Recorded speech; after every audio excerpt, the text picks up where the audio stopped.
Vous savez, la team,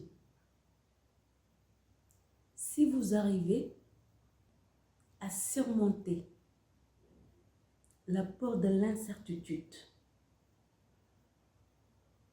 je peux vous garantir que plus rien ne vous arrêtera sur votre chemin. En fait,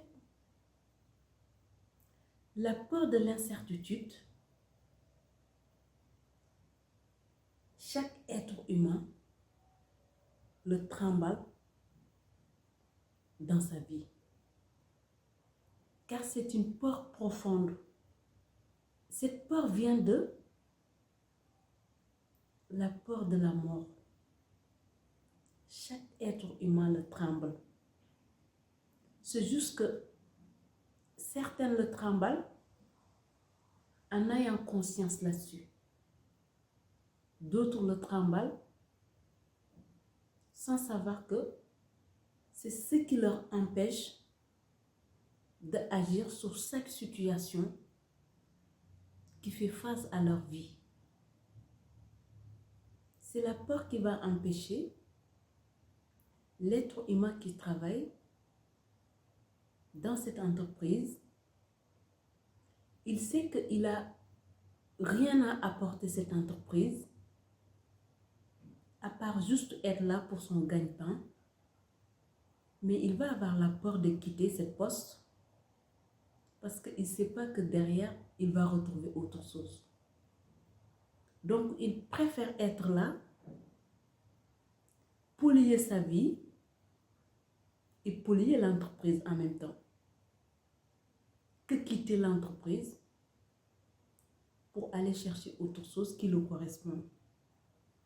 C'est la même peur qui fait que cette personne, il va être dans cette couple, il sait qu'il n'a plus rien à partager avec cette conjoint ou conjointe, mais il va continuer à polluer la vie de la personne parce qu'il a peur de le quitter, car derrière, il ne sait pas s'il peut s'assumer seul, que ce soit financièrement ou émotionnellement.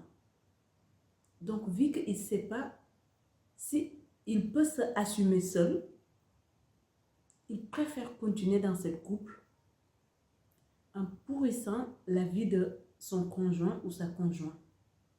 Cette peur, c'est la peur de l'incertitude. Il vient de notre peur de mourir.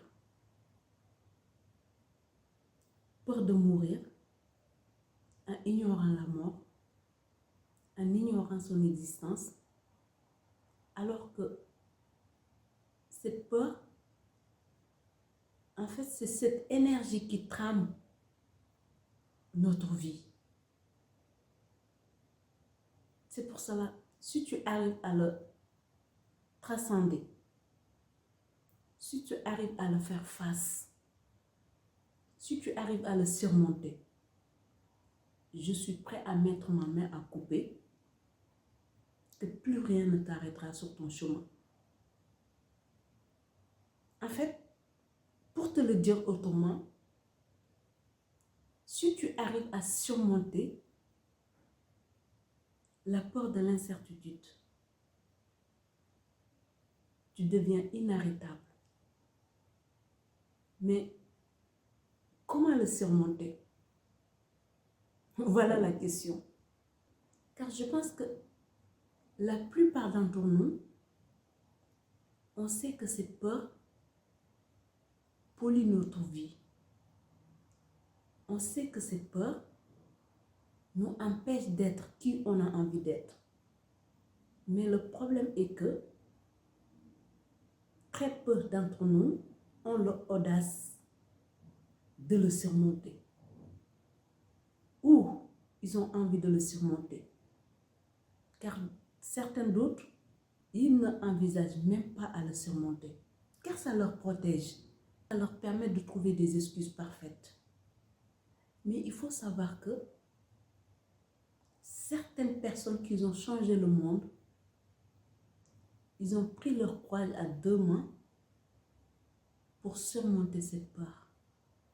Si tu penses que Mark Zuckerberg, le fondateur de Facebook, au moment où il crée Facebook, il avait la certitude que ça va fonctionner, cela veut dire que tu es encore sur un sommeil profond. Si tu penses que Bill Gates, au moment où il a créé Microsoft, il avait la certitude que ça va fonctionner. Si tu crois ça, sache que tu as encore besoin que la vie te secoue pour que tu te réveilles. Si tu penses que tous ces personnages, au moment où ils ont exposé leurs rêves au monde, si tu crois qu'ils savaient qu'il va avoir cet impact, je pense que tu es en train de dire dans ta tête, mais Lyon, tu es censé à nous raconter ton histoire. Qu'est-ce que ces personnages font dedans?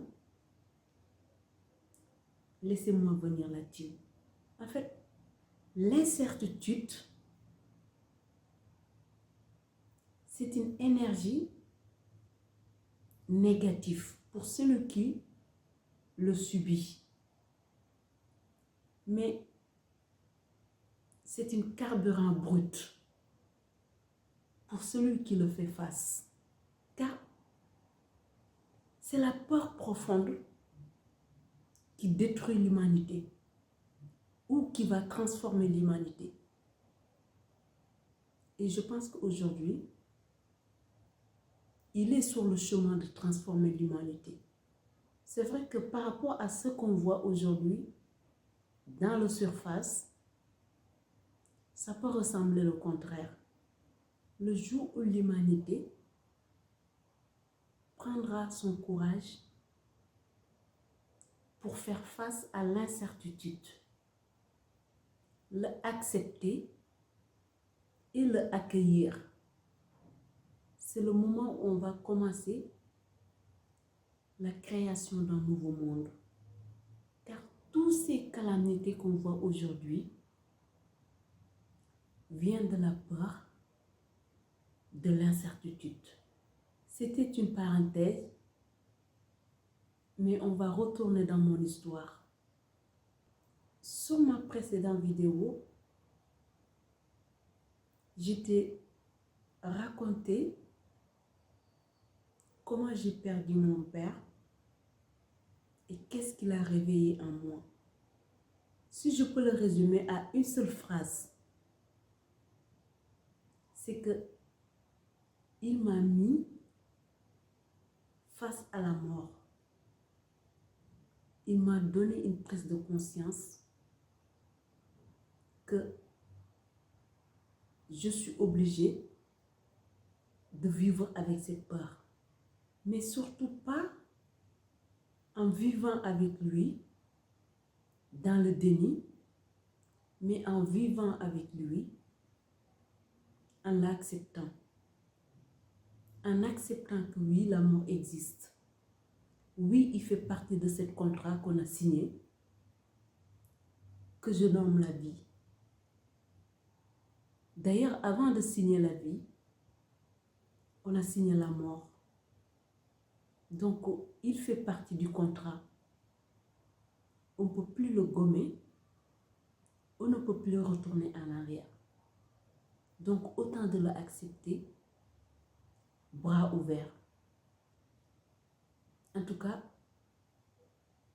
moi, c'est le jour où je l'ai accepté, où je l'ai pris à la main pour le dire, mets-toi à côté de moi,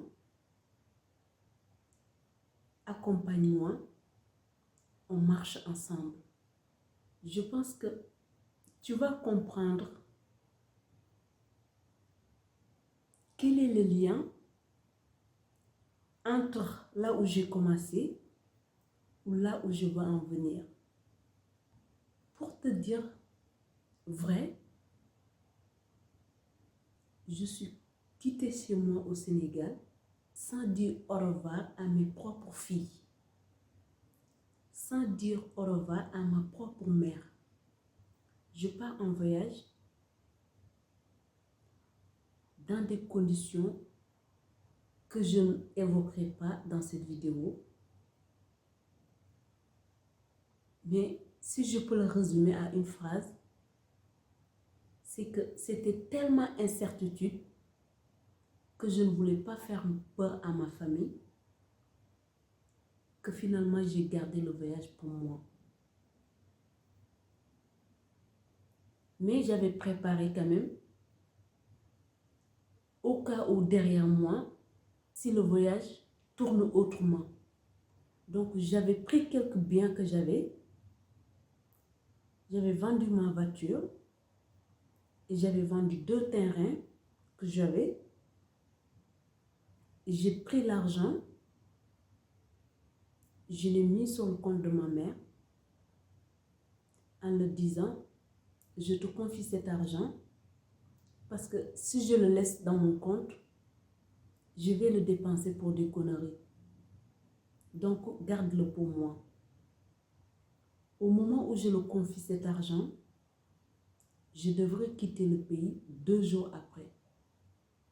Donc, on est parti à la banque. J'ai déposé l'argent sur son compte. Je suis retournée à cette époque, je vivais à Dakar. Et ma famille, ils étaient 70 km de Dakar, dans une ville qui s'appelle Hambourg. Donc, je suis retournée à Dakar, continuer à préparer mon voyage, malgré l'incertitude. La veille de mon voyage, j'ai pleuré toute la nuit. Je pense que j'avais dit sur une de mes vidéos, pour vivre vraiment, il faut mourir avant de vivre. Mais je peux vous garantir que la veille de mon voyage, je me suis enterrée qui j'étais avant. C'est aujourd'hui, avec le recul, que j'ai compris que ce jour-là, où la lionne de Dieu est née, le veille de mon départ, j'ai pleuré toute la nuit en confiant Dieu, ma famille, ma mère, mes filles et tout ce qui m'était cher. J'ai pleuré toute la nuit. Le lendemain, j'avais un visage enflé tellement que j'ai pleuré. Et le jour de mon départ, pareil, de minuit à 1h du matin, je suis debout, face mon miroir, dans la salle de bain. Je pleure, je me confie à Dieu, je le confie à ma famille. Jusqu'à 2h du matin, le gars qui devrait me ramener est venu me chercher. Je suis sortie chez moi sans dire à mes filles adieu.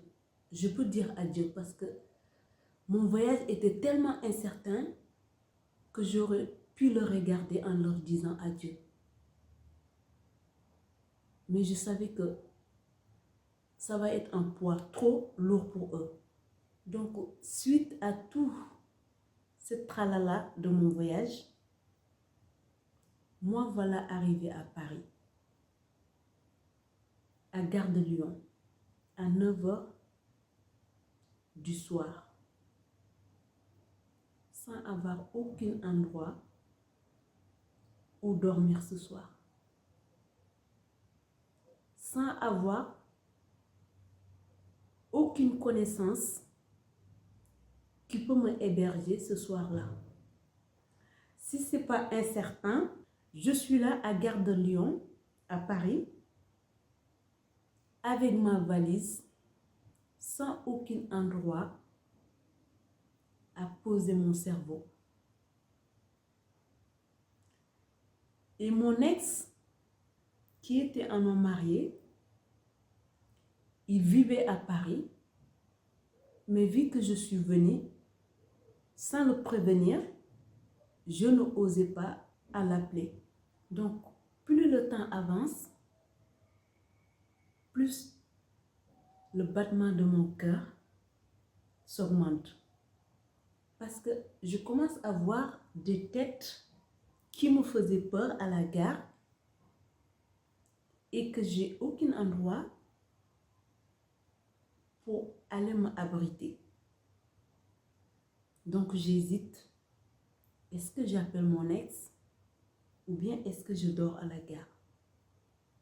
Finalement, mon instinct de survie m'a convaincu. J'ai appelé mon ex. Mais vu que c'est un homme marié, il n'a pas répondu. Je l'ai laissé un message. Il m'a rappelé après. Le message que je l'ai laissé, je lui ai dit, écoute, je suis désolée, je suis merdée, j'aurais dû te prévenir, mais ce qui est fait est fait. Je suis à Paris, à Gare de Lyon, apparemment, car je ne savais même pas où j'étais. Je suis partie demander le commerçant, c'est lui qui m'a dit que je suis dans un endroit qui s'appelle Gare de Lyon.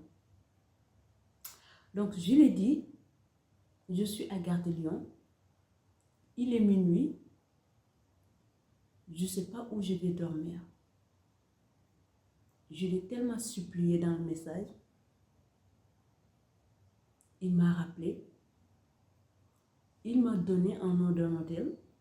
Il m'a dit d'aller dormir là-bas.